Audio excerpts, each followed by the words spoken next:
Hello मेरे प्यारे छात्रों, हमने पिछली कक्षाओं में विलयन क्या होता है, विलयन के परिचय क्या है, विलयन के घटक क्या हैं, विलयन के प्रकार क्या हैं, विलयन के सांता के पद क्या हैं, ये सारा हमने पिछली जो लेक्चर थे उस पर हमने फॉलो कर लिया था या हमने बता दिया था।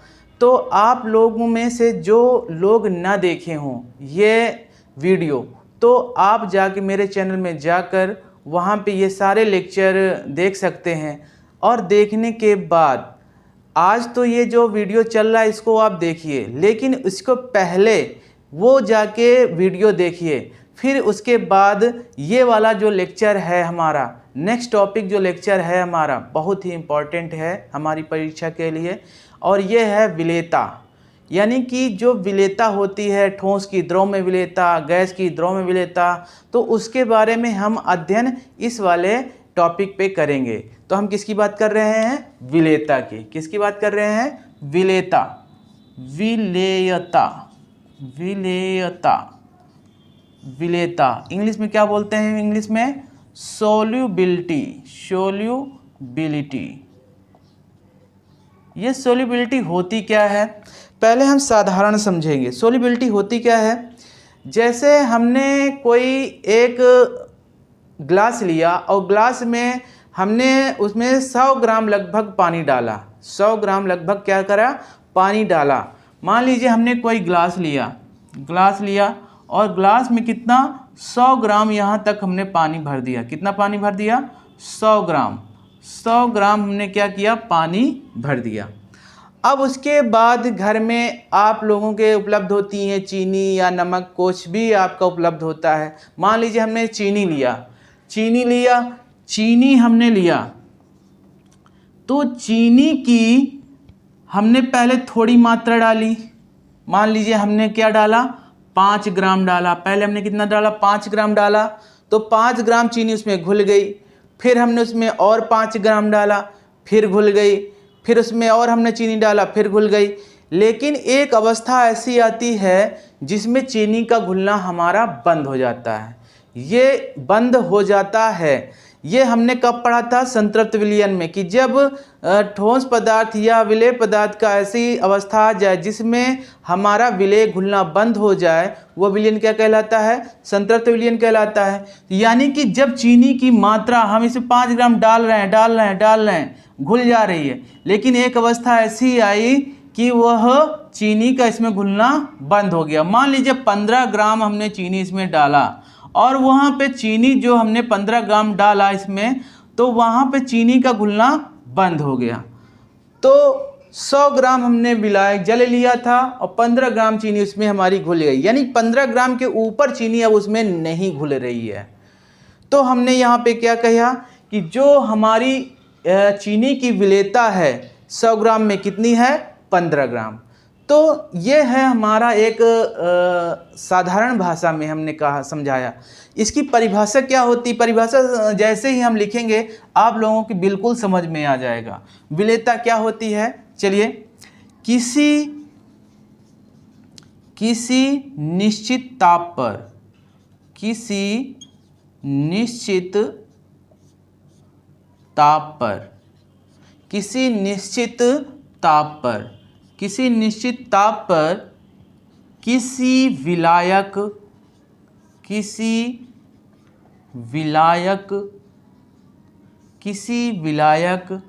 की निश्चित मात्रा में, किसी विलायक की निश्चित मात्रा में किसी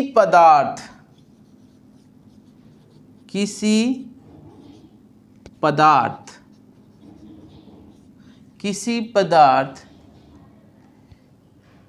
की घुली अधिकतम मात्रा, की घुली हुई अधिकतम मात्रा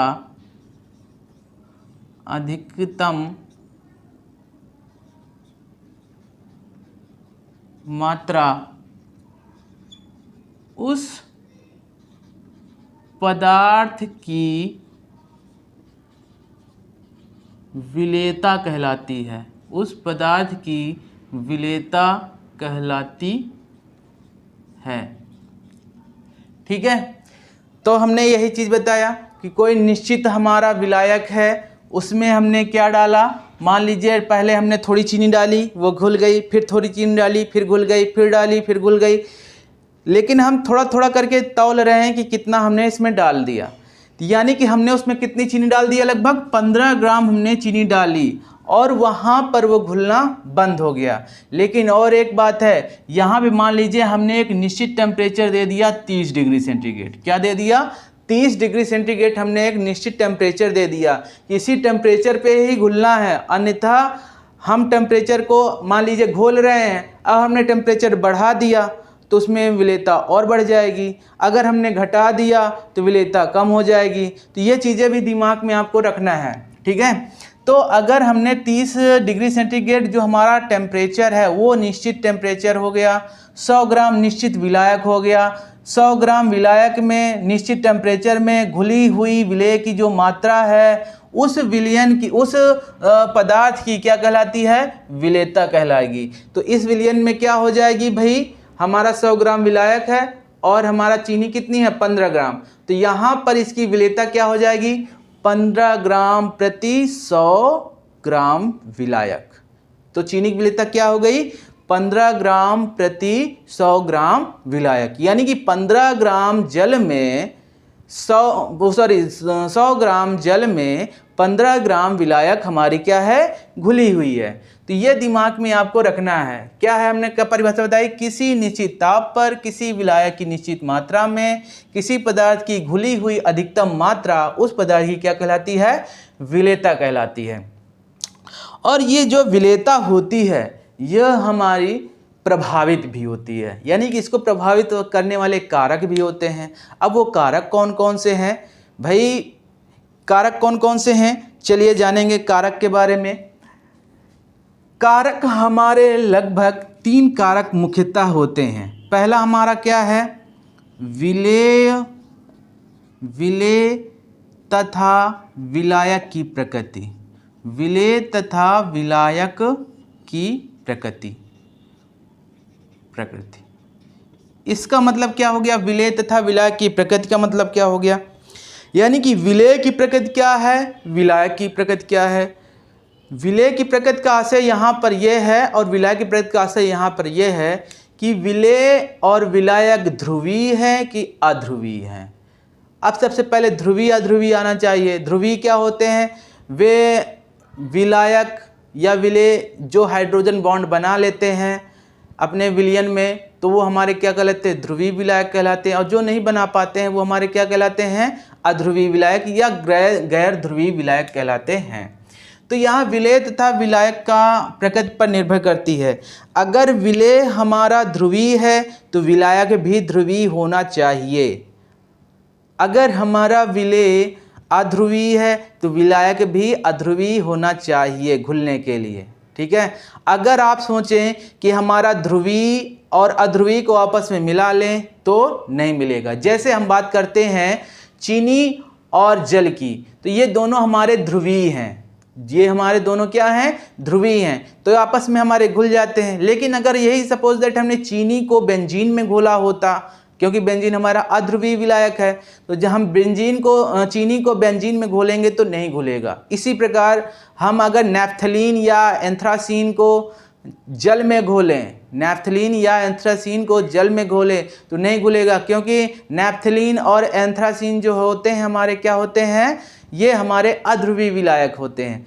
तो हमने क्या बताया आपको कि विलेय तथा विलायक की प्रकृति पर भी हमारा क्या होता है, ये कारक प्रभावित करता है। दूसरा कारक क्या है हमारा, ताप। दूसरा हमारा कारक क्या है, ताप। ताप कैसे प्रभावित होगा, अब इसके पहले जस्ट मैंने बताया कि अगर हम किसी विलायक का भाई ताप अगर निश्चित नहीं करते हैं, अगर ताप हम निश्चित नहीं करते हैं, ताप निश्चित कर दिया तो ठीक है। मान लीजिए ताप हम बढ़ाते गए तो उसमें हम क्या करेंगे, और डालेंगे चीनी, और डालेंगे चीनी, तो कहीं जाकर भाई जहाँ पे 15 ग्राम में होनी थी वो जाके कहो 30 ग्राम में विलय हो जाके। तो इस प्रकार दिमाग में आपको रखना है कि अगर ताप का जो प्रक्रम है या क्रम है अगर हम घटाते हैं या बढ़ाते हैं तो हमारी सांद्रता, वो जो विलय की सांद्रता होगी प्रभावित होगी, तो यहाँ पे विलेयता भी हमारी क्या होगी, प्रभावित होगी। अब बची उसकी दाब की। तो दाब जो होता है भाई ठोस और द्रव की जो हमारी विलेयता है उसको प्रभावित नहीं करता, लेकिन गैस और द्रव की विलेयता को प्रभावित कर देता है।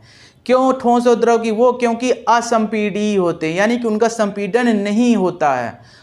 लेकिन हमारा जो गैस है और जल है ये हमारे क्या होते हैं, संपीडीय होते हैं। इस वजह से इनका हम आपस में क्या कर सकते हैं, इनको संपीडित कर सकते हैं, यानी कि दाब डाल के हम इसकी विलेयता को बढ़ा सकते हैं। लेकिन हम ठोस और द्रव की विलेयता को बढ़ा या घटा नहीं सकते दाब डालकर। तो याद रखिएगा ये 3 प्रकार के हैं हमारे जो विलेयता को प्रभावित करते हैं। मोस्टली कितने प्रकार के? 3 प्रकार के हैं। पहला हमारा विलेय तथा विलायक की प्रकृति है, दूसरा हमारा क्या है, ताप है, तीसरा हमारा दाब है। तो ये कैसे प्रभावित करते हैं ये भी मैंने आपको बताया कि अगर विलेय हमारा ध्रुवीय है तो विलायक भी ध्रुवीय चाहिए, अगर हमारा विलेय अध्रुवीय है तो विलायक भी हमारा अध्रुवीय चाहिए, तभी आपस में घुल सकेंगे, अन्यथा घुलेंगे नहीं। फिर इसके बाद हमने क्या बताया, ताप। ताप अगर हम कम ज़्यादा करेंगे तो विलेयता हमारी प्रभावित होती है। तीसरा क्या है, अगर हम दाब की बात करें, अगर ठोस और द्रव की बात करते हैं तो ठोस और द्रव में दाब का कोई इफेक्ट नहीं होता, लेकिन गैस का जब द्रवों में मिलाया जाता है तो विलेयता की प्रभावित होती है। तो विलेयता को क्या करते हैं, अगर हम ज़्यादा हम प्रेशर देंगे तो वहाँ पर विलेयता हमारी बढ़ेगी, अगर प्रेशर हम नहीं देंगे तो विलेयता हमारी घटेगी। याद रखिएगा ये चीज़ें अब दिमाग में रखना है। तो किस में कौन सा प्रभावित होता है ये भी आपको रखना है। तो हम विलेयता को लगभग मुख्यतः 2 प्रकार से बांट सकते हैं। विलेयता को हम 2 भागों में बांट सकते हैं, कहीं पर लिखा नहीं लेकिन मैं आप लोगों को बताता हूँ। विलेयता को मुख्यतः 2 भागों में बांटते हैं, मुख्यतः 2 भागों में बांटते हैं।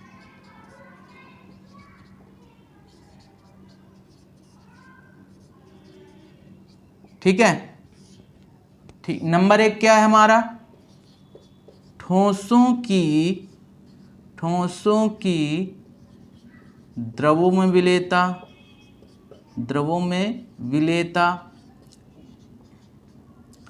और गैसों की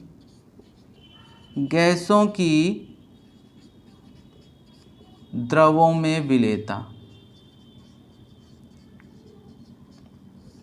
मुख्यतः हम इन्हीं को चर्चा करेंगे, ठोसों की द्रवों में विलेयता, गैसों की द्रवों में विलेयता। आपके दिमाग में भले ही आ रहा हो कि द्रवों की द्रवों में विलेयता क्यों नहीं दर्शाई गई है ना, क्यों नहीं उसमें लेक्चर दिया गया, तो आपको ज्ञात हो कि भाई अगर हम किसी लिक्विड को, मान लीजिए जल है और एल्कोहल है, आपस में मिलाएंगे तो घुल ही जाना है, क्योंकि वहाँ पर उसकी जो विलेयता है वो निश्चित नहीं हो पाती है। क्योंकि मान लीजिए हमने 100 ग्राम लिया पानी और 100 ग्राम एल्कोहल ले लिया तो भी घुल जाना है, अगर हम 200 ग्राम ले लेते हैं तब भी घुल जाना है। तो इस वजह से वहाँ पर हम विलेयता नहीं दर्शा पाते हैं। तो याद रखिएगा 2 प्रकार से मुख्यतः भागों में बांट सकते हैं, ठोसों की द्रवों में विलेयता, गैसों की द्रवों में विलेयता। तो आज का जो हमारा टॉपिक है क्या है, विलेयता, और विलेयता की जो पहला भाग है ठोसों की द्रवों में विलेयता। क्योंकि पूरा लेक्चर देने के लिए लगभग 2 से 3 घंटे चाहिए, और 2 से 3 घंटे बहुत ज़्यादा हो जाते हैं। ठीक है, तो इस वजह से पार्ट वाइज में हम पढ़ेंगे। पहले हम पढ़ेंगे ठोसों की द्रवों में विलेयता, ठोसों की द्रवों में विलेयता। चलिए ठोसों की द्रवों में विलेयता पढ़ते हैं।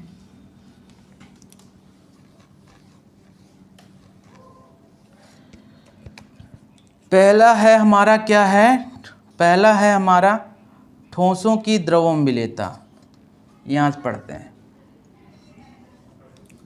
विलेयता आपको पता चल गया ना, विलेयता क्या होती है, सॉल्युबिलिटी, किसी निश्चित ताप पर किसी विलायक की निश्चित मात्रा में किसी पदार्थ की घुली हुई अधिकतम मात्रा उस पदार्थ की विलेयता कहलाती है। या हम ये भी कह सकते हैं किसी निश्चित ताप पर किसी विलायक की निश्चित मात्रा में घुली किसी पदार्थ की अधिकतम मात्रा उस पदार्थ की क्या कहलाती है, विलेयता कहलाती है। तो ये भी डेफिनेशन कह सकते हैं और ये भी कह सकते हैं। ठीक है, तो हम आगे जो हमारा टॉपिक है ये विलेयता का जो भाग है क्या है, ठोसों की द्रवों में विलेयता। ठोसों की द्रवों में विलेयता। ठोसों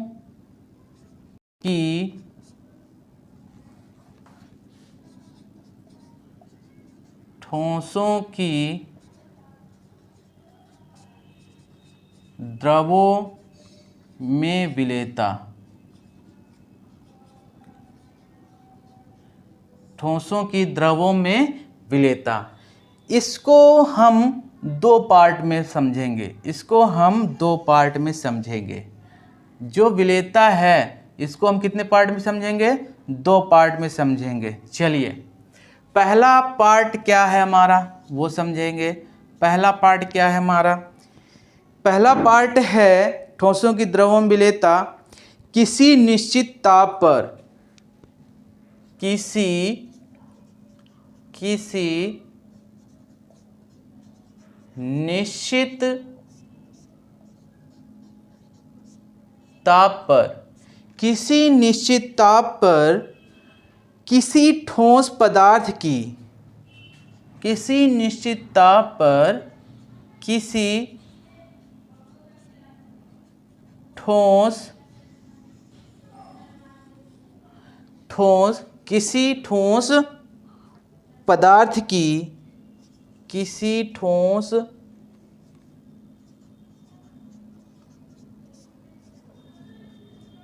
किसी निश्चित ताप पर किसी ठोस पदार्थ की ग्राम में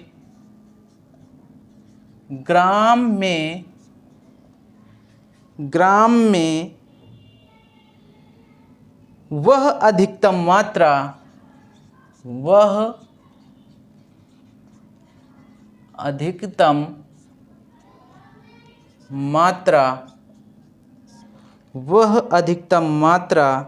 जो 100 ग्राम विलायक में घुल सके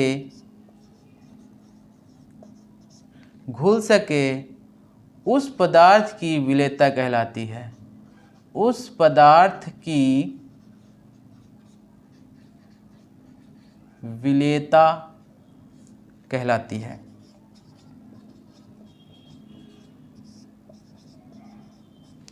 ठीक है, यानी कि कोई निश्चित ताप हो और ठोस पदार्थ जो होता है हमारा, ठीक है, वही जो हमने आपको क्या बताया, चीनी और जल वाला मिश्रण बताया था अभी इसके पहले। ठीक है, तो क्योंकि चीनी हमारी क्या होती है, ठोस होती है, जल हमारा क्या होता है, लिक्विड फॉर्म में होता है। तो जब हम क्या करेंगे, ठोस की द्रव विलेयता, ठोस मतलब चीनी, द्रव का मतलब जल। तो जब हम चीनी को द्रव में मिलाते हैं तो क्या है, किसी निश्चित ताप पर किसी ठोस पदार्थ की ग्राम में वह अधिकतम मात्रा जो 100 ग्राम विलायक में। अभी इसके पहले मैंने बताया था ना कि कोई गिलास लेते हैं और ग्लास में कितना भरते हैं, मान लीजिए हमने क्या भरा 100 ग्राम, यहाँ पे 100 ग्राम हमने क्या लिया, जल लिया, और इसका जो टेम्परेचर है, ताप है, ताप कितना है, ताप 30 डिग्री सेंटीग्रेड टेम्परेचर निश्चित है। निश्चित ताप कितना है हमारा, निश्चित ताप कितना है 30 डिग्री सेंटीग्रेड है। ठीक है, उसमें हमने मान लिया कि 10 ग्राम हमारी क्या है, 10 ग्राम चीनी घुल सकती है, इससे ज़्यादा हमारी चीनी नहीं घुल सकती है। तो वह जो 10 ग्राम है 100 ग्राम में घुली है, तो जो 10 ग्राम जो विलेयता जो हो जाएगी हमारी, क्या हो जाएगी, 10 ग्राम प्रति कितने 100 ग्राम जल में, यानी कि 100 ग्राम जल में कितनी घुली हुई है, 10 ग्राम हमारी क्या घुली हुई है, हमारी क्या घुली हुई है, चीनी। तो इसकी विलेयता क्या हो जाएगी, 10 ग्राम प्रति 100 ग्राम जल। तो इतना इस विलेयता की परिभाषित करने के लिए यह उदाहरण हम समझाया मैंने आपको, ठीक है। तो इस की जो इकाई हो जाएगी तो क्या हो जाएगी, इस विलेयता की इकाई क्या हो जाएगी, इस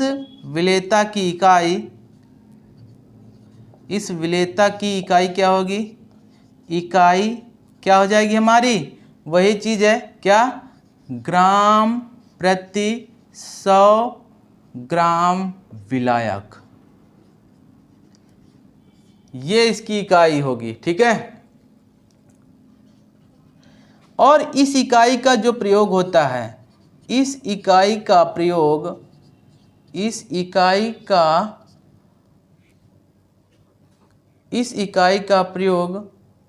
प्रयोगात्मक कार्य, इस इकाई का प्रयोग प्रयोगात्मक इकाई में होता है।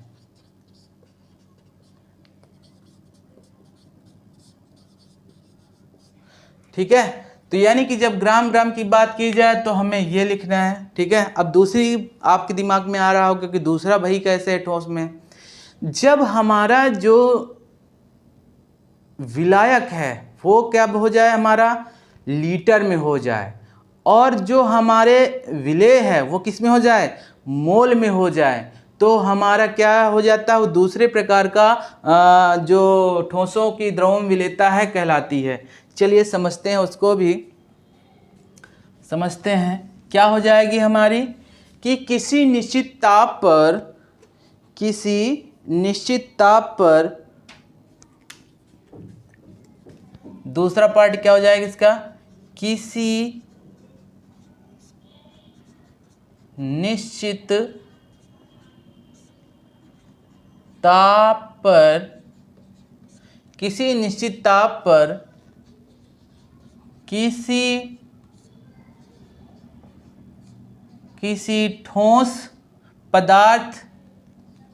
किसी ठोस पदार्थ के मोलों की संख्या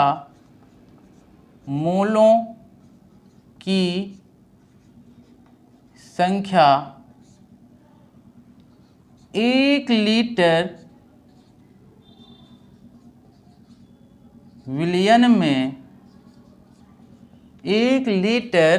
विलयन में उपस्थित हों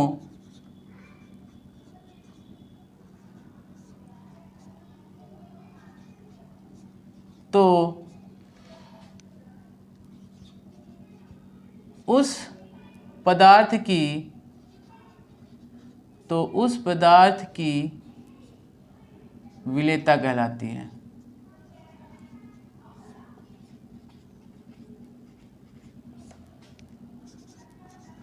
तो यहाँ पे हमारा निश्चित क्या हो गया, 1 लीटर विलयन में जितने मोल उपस्थित होंगे निश्चित ताप पर उस ठोस पदार्थ के, तो उसकी विलेयता कहलाती है, ठीक है। क्या हो जाएगी, इस विलयन की इकाई क्या हो जाएगी, इस विलेयता की इकाई क्या हो जाएगी, इस विलेयता की इकाई क्या हो जाएगी, इस विलेयता की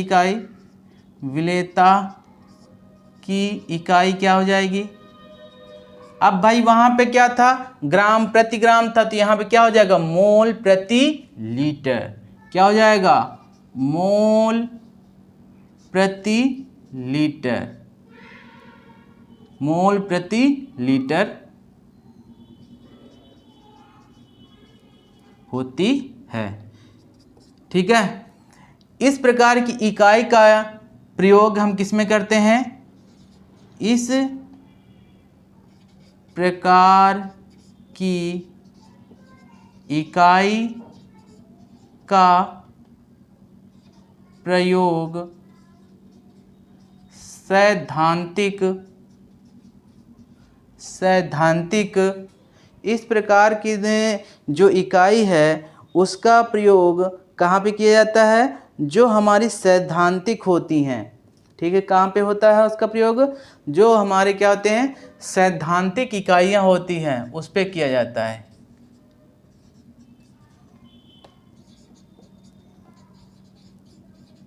किया जाता है। तो ये आपको दिमाग में रखना है कि जो हमारी ठोसों की द्रवों में विलेयता है उसको हम दो प्रकार से डिवाइड कर सकते हैं। आप सीधा ऐसे भी लिख देंगे तब भी सही माना जाएगा, अगर इस तरह लिखते हैं तो बहुत ही अच्छा है। ठीक है, अगर हमारा विलेय निश्चित है, ताप भी निश्चित है और जो हमारा विलेय है ग्राम में है तो इस प्रकार की विलेयता कहलाएगी। अगर मोल में दी गई है तो इस प्रकार की विलेयता कहलाएगी। और ठोसों की जो विलेयता है उसको भी प्रभावित करने वाले कारक हैं। मैंने इसके पहले कारकों की बता दिया था, इसका स्क्रीनशॉट ले लीजिए, फिर इसके बाद कारक पढ़ाते हैं।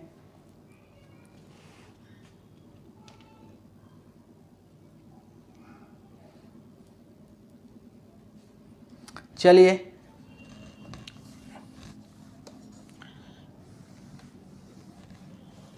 अब पढ़ेंगे हम ठोस की जो विलेयता है इसको प्रभावित करने वाले कारक, यानी कि हम क्या कहेंगे ठोसों की द्रव में विलेयता को प्रभावित करने वाले कारक। ठोसों की द्रवों में विलेयता को ठोसों की द्रवों में विलेयता को प्रभावित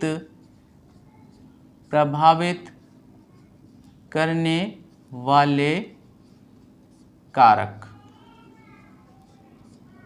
तो कौन कौन से कारक हैं? अभी इसके पहले मैंने आपको पढ़ाया था, क्या बताया था कि विलेय की प्रकृति, विलायक की प्रकृति और जो ताप है और दाब, ये तीन प्रकार से हमारे ठोसों की द्रव में जो विलेयता को प्रभावित करने वाले कारक होते हैं। तो चलिए पहले हम समझते हैं। पहला पॉइंट है हमारा कौन सी? विलेय तथा विलायक की प्रकृति।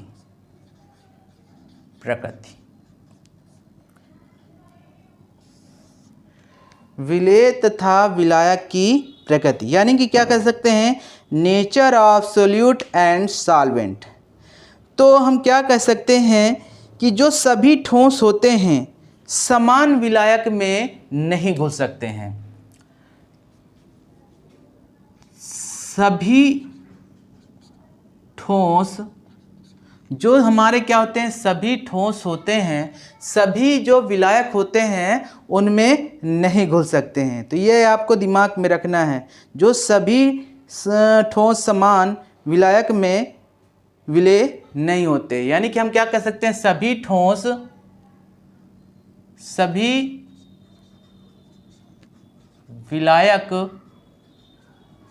विलायक में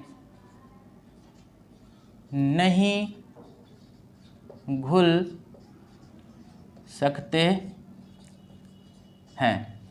इसके पहले मैंने आपको बताया, क्या बताया है कि जो हमारे ठोस होते हैं, इसका मतलब यहाँ पे यह है कि कोई भी ठोस हो किसी भी उसमें विलायक में नहीं घुल सकता है।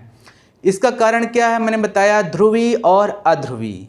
ठीक है, जैसे हम बात करें यहाँ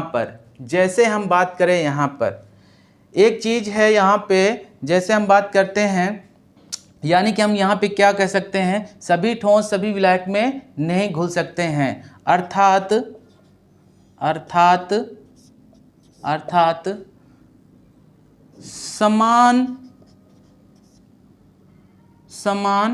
समान को घोलता है, समान को घोलता है। अतः क्या कह सकते हैं, समान को घोलता है। अतः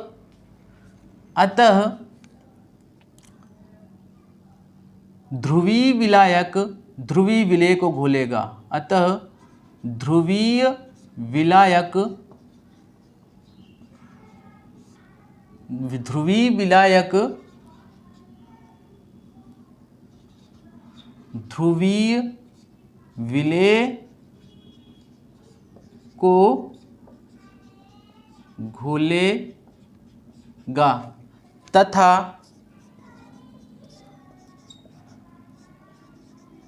अध्रुवीय विलायक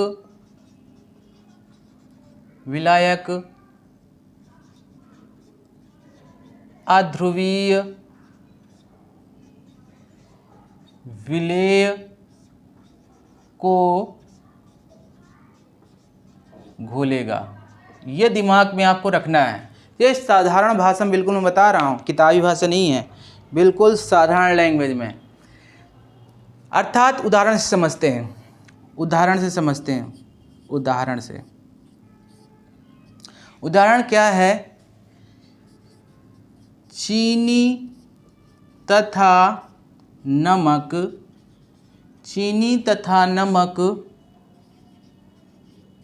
जल में घुल जाते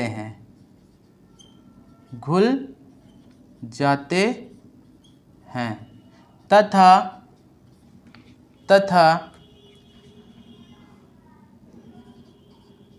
नैफ्थलीन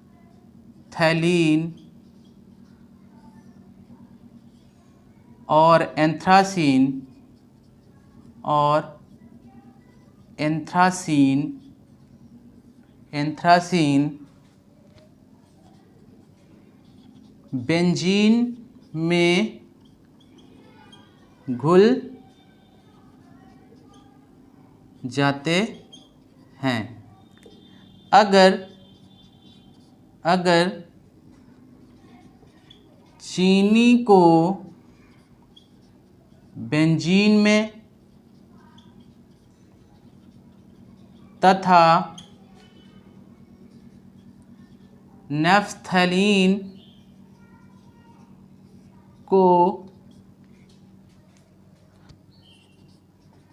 जल में घोलें तो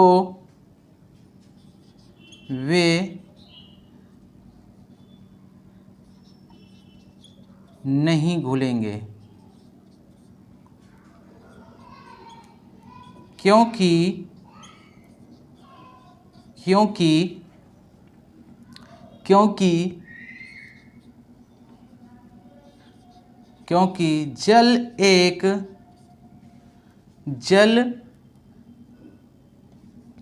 जल तथा चीनी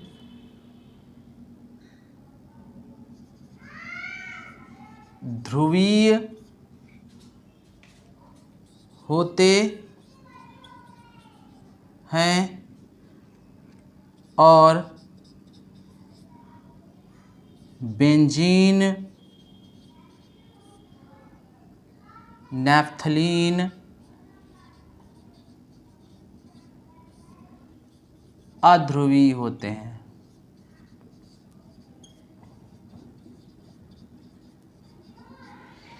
ठीक है, ये हमारा उदाहरण है। चीनी तथा नमक जल में घुल जाते हैं, आप लोगों को पता ही है। नैफ्थलीन और एंथ्रासीन बेंजीन में घुल जाते हैं। लेकिन अगर हम चीनी को बेंजीन में और नैफ्थलीन को जल में घोलें तो वो आपस में नहीं घुलेंगे। उसका कारण क्या है?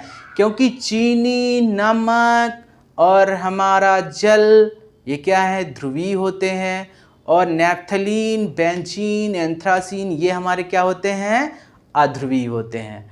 इस वजह से यहाँ पर विलेय तथा विलायक की प्रकृति बहुत निर्भर करती है विलेयता के लिए। ठीक है, आप सोचें कि चलो हमने जल ले लिया, अब उसमें क्या मिला दें? नैफ्थलीन मिला दें, घोलते रहो घुलेगा ही नहीं, तो हमारी विलेयता कैसे निकलेगी? नहीं निकलेगी ना। उसी प्रकार हम चीनी को ले लें, बेंजीन में घोलें, बेंजीन चीनी, यार चीनी तो जल में घुल जाती है लेकिन बेंजीन में क्यों नहीं घुल रही? तो जब घुलेगी नहीं तो विलेयता कैसे आएगी? तो याद रखिएगा आप लोग, ठीक है। क्या ये याद रखना? ध्रुवीय विलायक और अध्रुवीय विलायक ये आपस में दिमाग में आप लोगों को रखना है कि ध्रुवी ध्रुवी में ही घुलेगा और अध्रुवी अध्रुवी में ही घुलेगा। तो याद रखना है ये चीज़ें आपको। इसका स्क्रीनशॉट ले लीजिए, फिर आगे बढ़ते हैं।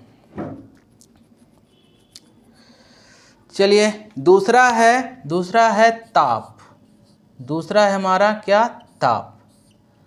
ताप क्या होती है कि जब हम संतृप्त विलयन बनाते हैं, संतृप्त विलयन आपको मैं पहले पिछली क्लास में बता चुका हूँ, फिर से एक बार बता दे रहा हूँ कि जैसे हम कोई विलायक, निश्चित विलायक ले लें, उसमें जब हम चीनी डालते हैं, घोलते हैं और डालते हैं और घोलते हैं और डालते हैं और घोलते हैं, जब तक घुलती रहे, एक अवस्था आएगी जिसमें चीनी हमारी घुलना बंद हो जाएगी। उस अवस्था को ही क्या कहते हैं? संतृप्त विलयन। यानी कि जो विलयन चीनी का घुलना बंद हो गया, यानी कि हमारा संतृप्त हो गया, विलयन हमारा क्या हो गया? संतृप्त हो गया, तो उसे ही हम क्या कहते हैं? संतृप्त विलयन। तो उसी की बात की जा रही है।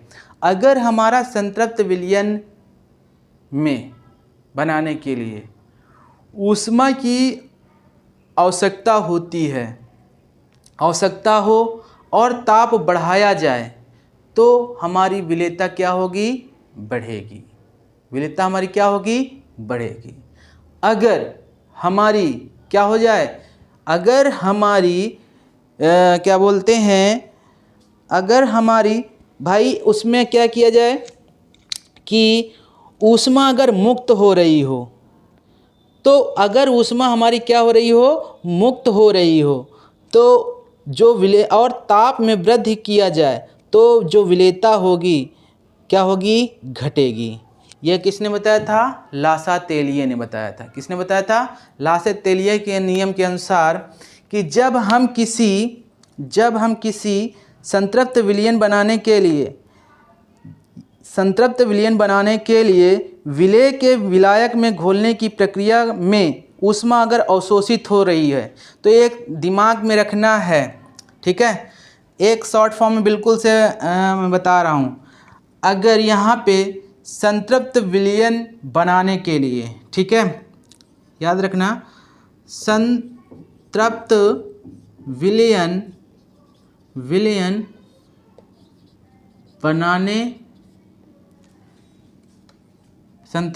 बनाने में अगर ऊष्मा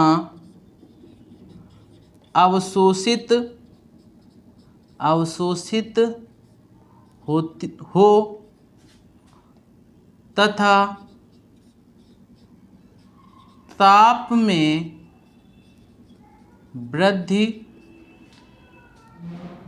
ताप में वृद्धि करने पर, यदि अगर ऊष्मा अवशोषित हो और ताप में वृद्धि करें और ताप में वृद्धि करने पर विलेयता क्या होगी? बढ़ेगी। विलेयता क्या होगी? विलेयता बढ़ती है, ठीक है। विलेयता क्या होती है? बढ़ती है। अगर यहाँ पर बनाने के लिए संतृप्त विलयन बनाने में ऊष्मा मुक्त हो तथा ताप में वृद्धि हो तथा ताप में वृद्धि हो तो विलेयता घटती है। ये दिमाग में आपको रखना है। अगर हम संतृप्त विलयन बनाते हैं, क्योंकि हमारा यहाँ संतृप्त का ही काम है। अगर हम संतृप्त विलयन बनाते हैं, ऊष्मा की आवश्यकता होती है, अवशोषित होती है, यानी ऊष्मा उसको एग्जॉर्ब कर रही है बनाने के लिए। अगर हम ताप बढ़ाते हैं तो उसकी विलेयता क्या होगी? बढ़ेगी। अगर ऊष्मा मुक्त हो रही हो, ताप बढ़ाते हैं तो विलेयता क्या होगी? घटेगी। तो ये दो जो हमारे कारक थे, यानी प्रभावित करने वाले कारक हैं, दो हमने बता दिया। और तीसरा है हमारा दाब। तीसरा हमारा दाब। सीधा आमतौर पे समझ लो, ठोसों की जो द्रव्यमय विलेयता को दाब हमारा प्रभावित नहीं करता है। ठोसों की द्रवों में विलेयता को दाब प्रभावित नहीं करता है, क्योंकि हमारे जो ठोस और द्रव का जो विलयन होता है वो हमारा असंपीडीय होता है। तो याद रखिएगा, जो दाब होता है ठोसों की द्रवों में विलेयता को प्रभावित नहीं करता है। तो ये थी हमारी ठोसों की द्रवों में विलेयता को प्रभावित करने वाले कारक, ठोसों की द्रवों में विलेयता और विलेयता। ये तीन चीज़ें मैंने आपको इसमें बताई। और जो नेक्स्ट टॉपिक होगा वो हमारा क्या होगी, गैसों की द्रवों में विलेयता। अब गैसों की द्रवों में विलेयता कैसे कहोगे सर जी, गैसों की द्रवों में विलेयता? आप लोग कोल्ड ड्रिंक पीते हैं? कोल्ड ड्रिंक पीते हैं कि नहीं पीते? भाई कोल्ड ड्रिंक में क्या होती है या सोडा वाटर में क्या होता है? कार्बन डाइऑक्साइड मिलाई जाती है। कार्बन डाइऑक्साइड हमारी है क्या? गैस।